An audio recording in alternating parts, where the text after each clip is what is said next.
नमस्कार दोस्तों, स्वागत है आपका हमारे चैनल पर। आज हम आपके लिए लाए हैं करवा चौथ की एक अद्भुत और प्रेरणादायक कथा। ये कहानी न केवल प्रेम और त्याग की है, बल्कि यह हमें सिखाती है कि सच्चे प्रेम में कितनी शक्ति होती है। बहुत समय पहले की बात है, एक साहूकार के 7 बेटे और उनकी एक बहन करवा थी। सभी 7 भाई अपनी बहन से बहुत प्यार करते थे, यहाँ तक कि वे पहले उसे खाना खिलाते और बाद में स्वयं खाते थे। एक बार उनकी बहन ससुराल से मायके आई हुई थी।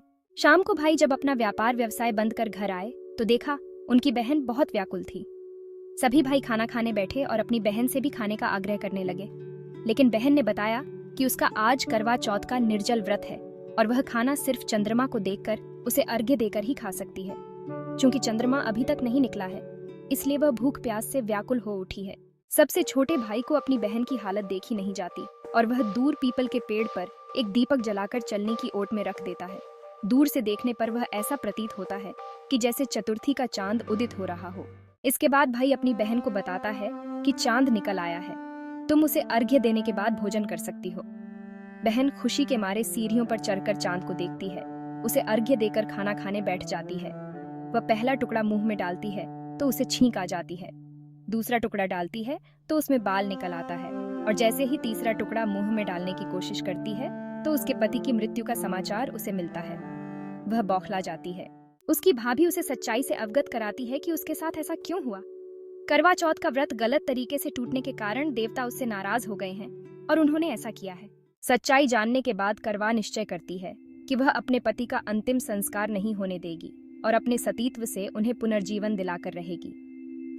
वह पूरे 1 साल तक अपने पति के शव के पास बैठी रहती है, उसकी देखभाल करती है। उसके ऊपर उगने वाली सुई नुमा घास को वह एकत्रित करती जाती है। 1 साल बाद फिर करवा चौथ का दिन आता है।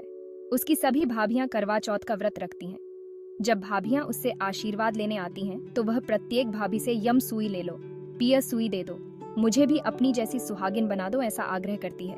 लेकिन हर बार भाभी उसे अगली भाभी से आग्रह करने का कह चली जाती है। इस प्रकार जब 6ठे नंबर की भाभी आती है तो करवा उससे भी यही बात दोहराती है। ये भाभी उसे बताती है कि चूंकि सबसे छोटे भाई की वजह से उसका व्रत टूटा था, अतः उसकी पत्नी में ही शक्ति है कि वह तुम्हारे पति को दोबारा जीवित कर सकती है। इसीलिए जब वह आए तो तुम उसे पकड़ लेना, और जब तक वह तुम्हारे पति को जिंदा न कर दे उसे नहीं छोड़ना। ऐसा कहकर वह चली जाती है। सबसे अंत में छोटी भाभी आती है।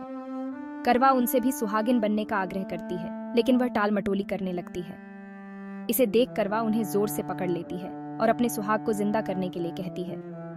भाभी उससे छुड़ाने के लिए नोचती है, खसोटती है, लेकिन करवा नहीं छोड़ती है। अंत में उसकी तपस्या को देख भाभी पसीज जाती है और अपनी छोटी अंगुली को चीरकर उसमें से अमृत उसके पति के मुंह में डाल देती है।